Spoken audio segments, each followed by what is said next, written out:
Hey, I'm Suzanne. And I'm Annie. And we have 111 years of experience.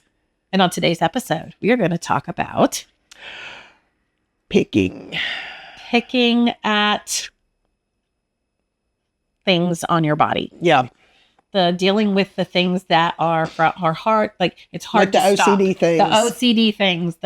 It's almost like you don't even know that you've picked, and how it's kind of come across for us with our special needs family.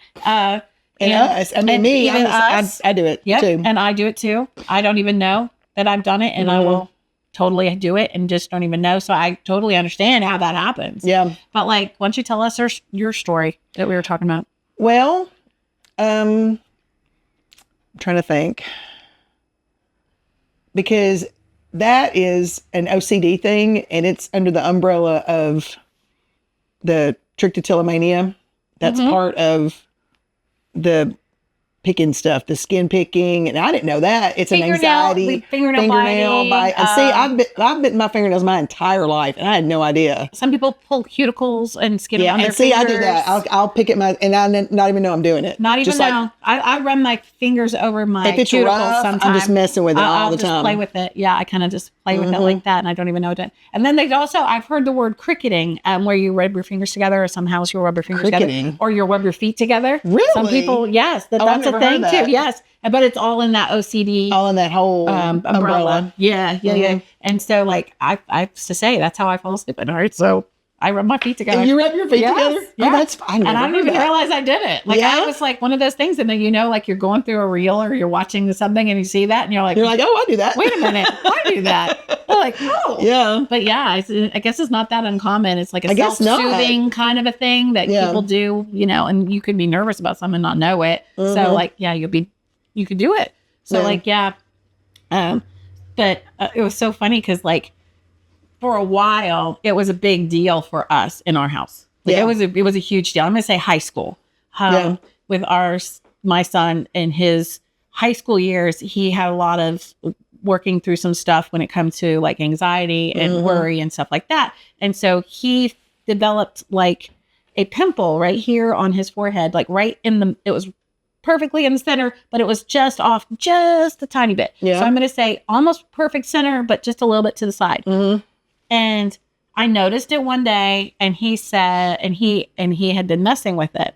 And I said to him, well, you want to be careful because you don't want it to get infected. I remember those words coming out of my mouth. He had that little pimple area for over a year because he could not leave it alone. It was so hard for him. And I felt so bad for him because it wasn't anything he was intentionally doing. Right. It was it's almost unconscious. Almost unconscious thing when he would get nervous about something. Or I think for him at that point, he was in high school and he was worried about school or worried about, his class or trying to do this or trying to do that. And it was kind of like a rub bat. Or it would feel itchy, or it would start to heal, and then he'd do it again. And I think I think that we had it for a year. Yeah, like a solid year. It was in one picture, and then it was in the next school year picture. Oh wow! So I'm physical proof somewhere. Yeah, I have to dig through, but it was a lot, and I felt so bad for him and it really did get quite large at one point. It had grown probably to the size of a dime. At one point, so it gotten that's pretty big on your face, on your right on your forehead that. And but we tried everything I could think of. I said, "Do you want me to trim your nails back?" So we trimmed his nails back. Well, it still didn't really seem to stop it. We tried. I think what finally worked was we tried Band-Aids. He peeled the Band-Aids off, and he didn't even know he peeled the Band-Aid. I'm like, "Where's that Band-Aid?" And he'd be like, "What Band-Aid?" Yeah, and I'd be like, "No."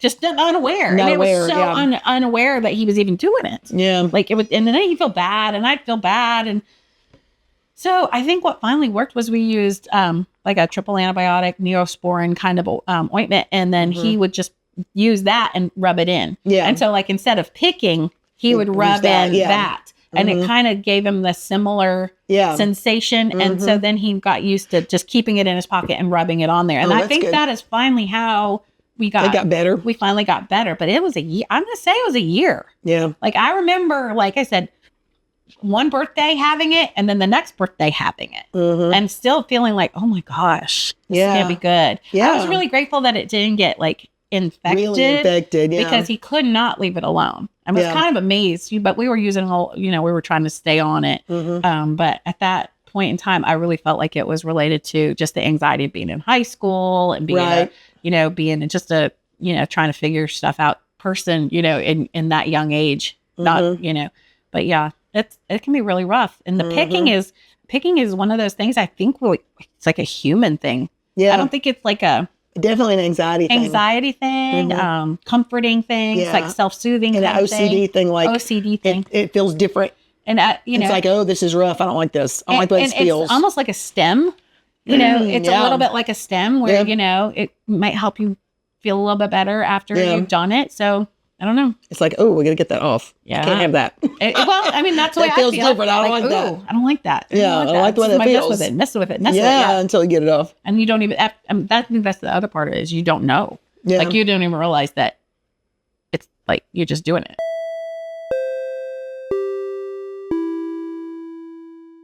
If you are interested in learning more or connecting with the said resource, a link to their socials and website will be in the podcast description or post. Also, a disclaimer.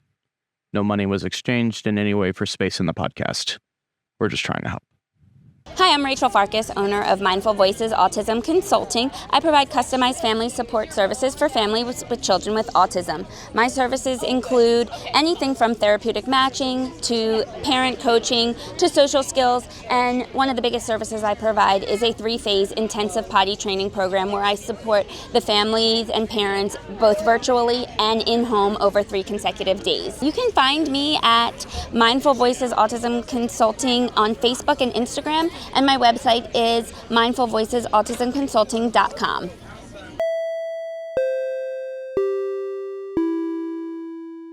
Well, right now, we're dealing with a spot that started out the same way and can't leave it alone for weeks that I didn't know what was going on. And then finally, it got so sore that she was putting a wet wipe on it to keep her bra from rubbing it because it was so sore. That really hurt. It was really hurting her. Yeah. And I wish she had told me before then, but luckily, I feel, you beat yourself up and go, why didn't I notice that sooner? Mm-hmm. You can't notice everything. But you don't, You can't notice everything. Sometimes things slip under the radar and you just, Yeah, or it just didn't register that's going on. But when you notice it, and you just, trying to fix it at that point, that's the best anybody can do. Yeah. Sometimes if you just don't know, you just don't know. You just don't know. Yeah. So it went from smaller to much bigger, much deeper. It was getting... And it was starting to get infected, like right here. Okay, like kind of right on the chest area. Right, yeah, like right where it would be, like for your, your bra to rub it. Right. To aggravate it. So I'm sure that wasn't helping. Right, it's probably keeping it aggravated. Yeah, and it's been so hot. Like if you go outside, sweat. It gets irritated easy. Yeah. So it was starting to get, and then we did Neosporin, and I put a bandage on it, and then the Band-Aids, and I don't remember her ever doing this before, but her skin reacted to the Band-Aids. Yeah. My dad has that where the adhesive. But they've never done that before. I mean, she got Hivy, and now she has another spot that came up from where the Band-Aids were. So now I'm having to buy different Band-Aids because and there was a spot down here that went from 1 to 2 because of the Band-Aid. Right. And I'm like, we just can't win. Right. We're trying, but we just can't win. So now we've got more Neosporin. I bought different Band-Aids that are the sensitivity. I couldn't think of what it's called. Like the ones that are for sensitive skin. Right. Like a hypoallergenic. Yeah. Oh, and I bought some more of those. Yeah. She's showing them to me. Thank you. I appreciate that. So I got these today. Okay. So it's called a Smart Flex. Yeah, we got them at Walgreens. So we're trying to it said they're not made with natural rubber latex, and so we're giving these a try. Give it a try. Yeah. I know a lot of people have. Sorry, a lot of people have the allergy, not allergy. Yeah. Maybe it is an allergy, But she's they never have a had it reaction. before, and that's what I didn't understand. I was like, Well, sometimes we all change your body. Yeah. And Yeah. two, maybe too, because of where it is, it's so on the body. mm-hmm. But now there's one here, and there's one down here and here, like on her belly too, Right. that we're having to deal with. So Yeah. But luckily now she's getting good at putting the Neosporin on it. Good job. So she's standing over here putting the Neosporin on it and putting her own bandages on it. I told her as long as she has clothes on, she's got to have it covered up. Yeah, you just want to keep it covered and keep it clean. And but then also, I feel like it needs to air out some too. No, I think it'll heal. Yeah, I get it, but I think mostly keeping it covered and keeping it clean is the best The best way thing, to go. yeah. And then, so that was, well, it's been almost 3 weeks now, but the past couple of days, she let me put hydrogen peroxide on it. I said, because it's not getting better. I felt like it was starting to get worse looking. And I said, let's just try this and see. Yeah. And so I told her to get in the shower. And I just took the bottle and just went and just squirted the spots with hydrogen peroxide. I said, let's see how long you can handle it. So we counted about 20. I said, okay, now rinse it off. Right. And we did that. And we have some, Hannah was telling me about the Hibiclens wash. Oh, she has that for me too. Thank you. So I guess we're doing commercials now. So, so this is the Hibiclens antiseptic skin cleanser, which is like Hannah's mom is a doctor. So this is the doctor soap that they use for their hands. Yeah. And then good old Kroger hydrogen peroxide. Right. Right. So we've been working on all that. So now it's finally starting to look better. Okay. Not as bad. So, and then I found this Smart Flex. No, it was this one. It was this one. That has medicine already in it. it's supposed to promote. It says it promotes healing. I was like, okay, we're gonna try that too. Yeah, because we're promoting healing. We're trying to promote some healing. That's a good thing. So we're trying to do it. So we shall see. It was a Wednesday and a Wednesday. This is like the third Wednesday. So it's been over. Yeah. Yeah. It's been over 2 weeks. Yeah. That we've been working on this. And I mean, I've had to buy bandages on the internet and just trying to find stuff that was the sensitivity, because once she was her other not going to break out towards it. because it actually put hives on her all around it. I was like, oh my god, gosh. the word I'm thinking of. It damages the skin. Like your skin starts to break down. Yeah, well, So and that's what happened and then she got another infected spot next to what she was already dealing with. I said there may come a point though where she has to go in and get some oral antibiotic, which is possible. like a pill or like a like that. There's a lot of times it's like in the past when we've had infections and things like that popped up. That's what they've done. Yeah. They've just give you The hydrogen peroxide has really helped. Good. It's really helped it. In the past 2 or 3 days, it's looking a whole lot better. Oh, good. That's encouraging. It is encouraging. That's very good. And she can stand it, because that was the thing. I didn't think she would stand it right. I did it before. Right. I did it. Right. But she's tough. Yeah. And she stood it, so yay. That's good. That's good. And I think like I said, it's really hard to fight something when it's unconscious. Like, right. How do you stop something that you know didn't even it's realize even you going did on. it until after it's done? Yeah. Or like that's me. I mean, like, I've not really been a nail biter, but I'm definitely a nail picker and messer arounder. Yeah. So, messer I don't even arounder. know that I've done it. Like, if I have like one little chip in my nail polish, I'll take I scratch them all off. I'm like, so like I can't stop. I'm trying to stop, and I'd be like, yeah.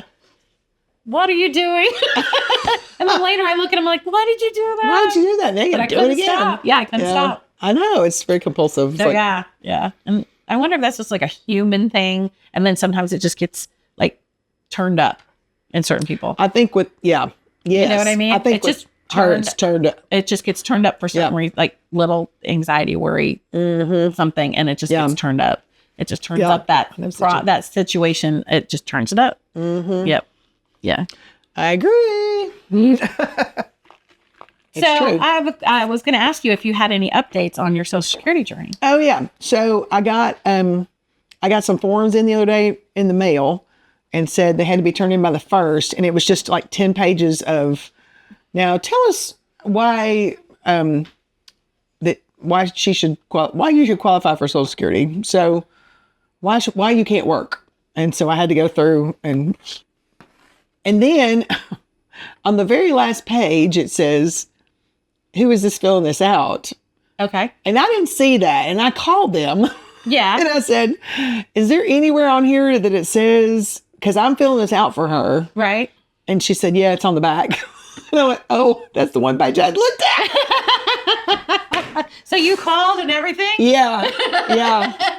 Yeah. It's like you felt like I that felt should have like, been on the first page. People, come on. Who's filling this out? I just felt so dumb. I was like, that's the dumbest question. It should have been. That was a trick. That should have been on the first page. It was on the very 10 out of 10. The 10th page is where it was. At the very bottom. Oh, and by the way, you're whoever's filling this out, if you're not the person that this is about, put your name and address. And I was like, thank you. Yeah. I think like that's an encouraging sign though that they're, definitely taking it all very, they're not, just didn't get a turn around, go, no, just go away. Yeah. This was like, okay, tell us more. Yeah. Tell us more. Well, here you go. Yeah, that's good. So, yeah. So hopefully we'll see. Yeah. We'll see what happens. Okay. Very good. Yeah. We don't have any more. Do we have any more updates about anything else? I don't think so. I think we're pretty good. I think, we've got some exciting things coming up in the next month. We do, and we've got and we've got some special guests that we're excited to have on. And there's going to be a lot of fun stuff happening in October for the podcast. So I'm pretty stoked. I'm pretty excited. Yeah. And thank you if you've been watching us, because we really still can't believe that people actually listen to us. It's kind of amazing to us. We're still in shock when a little people bit. say, I watched all your episodes. We're like, really? Really? Oh, that's so cool. Hey guys, we wanted you to know that we are on Facebook. We're on Spotify. We are on YouTube. And we would like for you to, if you see an episode you really like, if you want to share it out on your page, that would be great, because it makes our views go way up, which is the only way other people see us. Exactly. And it really does help the platform get bigger. And it helps us the things that we want to promote and the things that are important to us. That really helps to get the word out there on these really fabulous people, places, and things that are going on in the world that we really are excited about.